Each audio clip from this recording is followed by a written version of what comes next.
Hey everyone, welcome back to Smart Finance HQ. In this video, we'll be discussing the top 5 types of debts that can be particularly challenging to pay off and most importantly, how to tackle them effectively. So, if you're ready to take control of your financial future, stick around because we've got some valuable insights to share. First things first, let's talk about what debt means. Debt is essentially money borrowed by individuals, businesses, or the government with the promise to repay it later, typically with interest. It plays a crucial role in stimulating economic growth, but can become a burden when not managed properly. Before we dive into the specific types of debt that can be challenging to pay off, let's use the US as an example and take a closer look at debt in the economy with some facts and figures. As of 2023, the United States national debt stood at over $32 trillion. This figure represents the total amount of money the federal government owes to creditors, both domestic and foreign. It's important to note that this debt is accumulated over many years through various budget deficits, where the government spends more money than it collects in revenue. The U.S. government owes money to a variety of creditors, including individuals, businesses, foreign governments, and government agencies like the Social Security Trust Fund. The largest holders of U.S. debt include China and Japan, who hold substantial amounts of U.S. Treasury securities. On the consumer side, Americans carry a significant amount of debt as well. In 2023, U.S. consumer debt, which includes credit card debt, auto loans, student loans, and personal loans, exceeded $17 trillion. This is a staggering number, and it highlights the importance of understanding and managing personal debt effectively. Now that we've gained a better understanding of the broader economic landscape and the national debt, let's shift our focus to a more personal perspective. Most of the debt you may have as an individual will fall into one of these 5 major categories. We are going to break these categories down together, so follow along. The first major category we will dive into would be mortgage debt. This is often the largest financial commitment many individuals make. In 2023, the median home price in the U.S. was around $410,000. Most people finance their homes through mortgages, and understanding how to manage this debt is critical. Mortgage debt is unique because it involves a substantial amount of money and long-term commitments. When looking to take up a mortgage, these are the 2 main factors you must consider. First up, the down payment. When purchasing a home, it's essential to make a substantial down payment. A common guideline is to aim for a down payment of at least 20% of the home's purchase price. For instance, if you're buying a $350,000 home, a 20% down payment would be $70,000. This reduces the amount you need to finance and can result in lower monthly mortgage payments. Secondly, we have interest rates. Mortgage interest rates can significantly impact your overall cost. For example, consider a 30-year fixed-rate mortgage of $280,000 at a 4% interest rate. Over the life of the loan, you would pay approximately $179,673 in interest.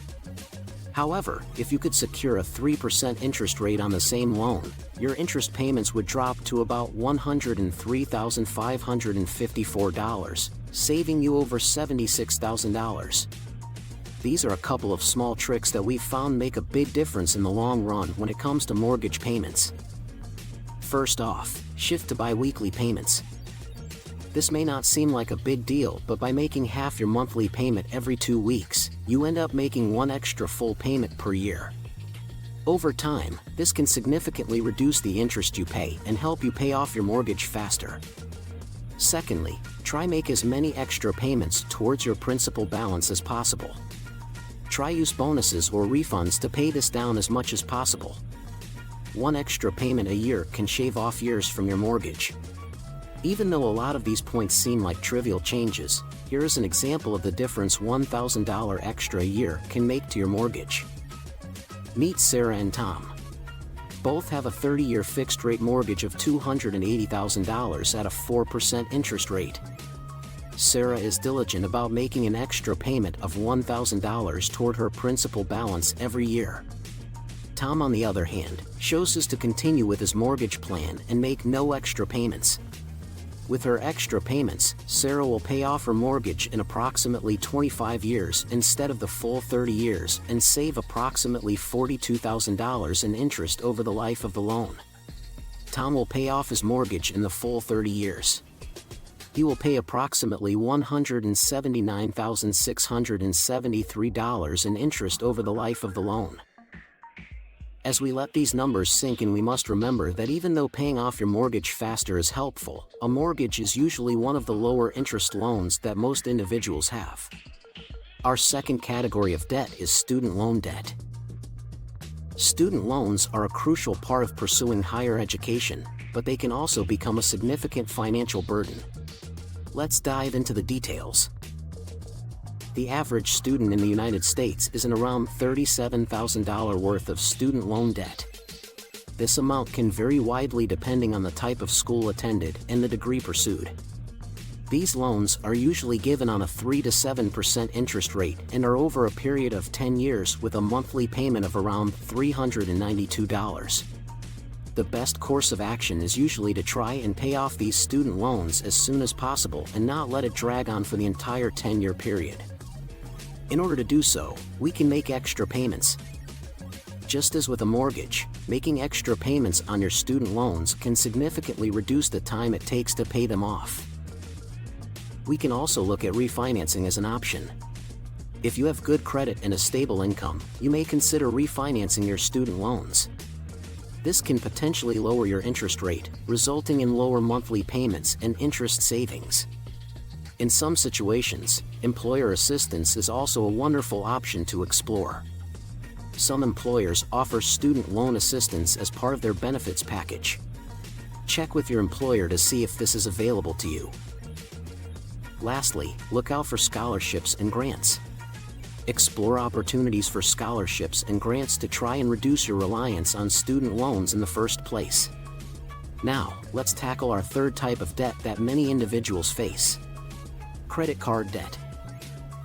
Credit cards can be incredibly convenient, but if not managed wisely, they can lead to financial challenges. The average credit card debt per household in the United States was around $6,270. This amount can vary significantly from one individual or household to another. Credit card interest rates tend to be higher than other forms of debt. The average credit card interest rate can range from 15% to 25% or even higher, depending on your credit score and the card issuer's terms. Credit card debt typically doesn't have a fixed repayment period like a mortgage or student loan.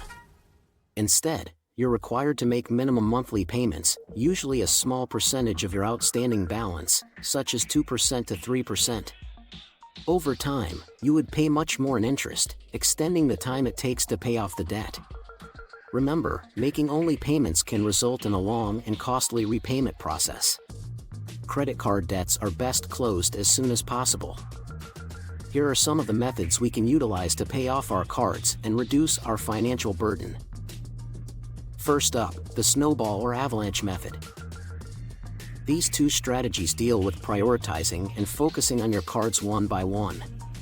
The snowball method focuses on paying off the smallest debt completely first and then moving on to the next. The avalanche method focuses on interest rate and prioritizes dealing with the highest interest rate debt first. The next option we can explore are balance transfers. Consider transferring high-interest credit card balances to cards with lower or 0% introductory interest rates. This in turn lowers the amount of interest payments that you need to make and allows you to focus on paying that principal amount down. Lastly, we can also look to negotiate our interest rates. If you have a good payment history, feel free to give your credit card issuer a call to negotiate and discuss lower interest rate possibilities. All these factors have the potential to make a huge difference in the long run and are tried and proven methods that help people clear up their credit card debt. Now that we've got our cards all cleared up, let's shift gears and discuss our fourth and fifth most common type of debt: auto loan debt and personal loans. Buying a car is a significant financial decision, and understanding how auto loans work is crucial. When determining how much of an auto loan to take, a general guideline is that your total monthly car expenses, including the loan payment, insurance, and maintenance, should not exceed 15% of your monthly take-home pay. This ensures that you can comfortably afford your vehicle without straining your budget. The average auto loan amount can vary depending on the type of vehicle and whether it's new or used. As of our last update in 2023, the average auto loan for a new car was approximately $41,500, and for a used car, it was around $27,700. Common loan terms include 36, 48, or 60 months, and interest rates are usually between 4 to 6%. Personal loans interest rates can vary widely based on your credit score and the lender. Shop around for the best rates to minimize the cost of borrowing. The tenure for personal loans is usually around 12 to 60 months. With personal loans, we must be mindful of any fees that may be associated, such as organization fees as well as prepayment fees. Taking out a personal loan can also impact your credit score. The reason we addressed auto loans and personal loans together was because the overall approach to close these two loans is very similar. Usual tricks like bi-weekly payments and refinancing help with accelerating this process. Another great way to chip at these loans is to regularly round up all your monthly payments to the nearest 100 or add an extra fixed amount every month to pay down the principal. While these loans are active, we would highly recommend utilizing any lump sum payments which you may receive, such as bonuses or tax refunds, to pay down your loan principals. Understanding your financial situation, budgeting wisely, and exploring strategies to pay off debt faster can help you achieve financial freedom.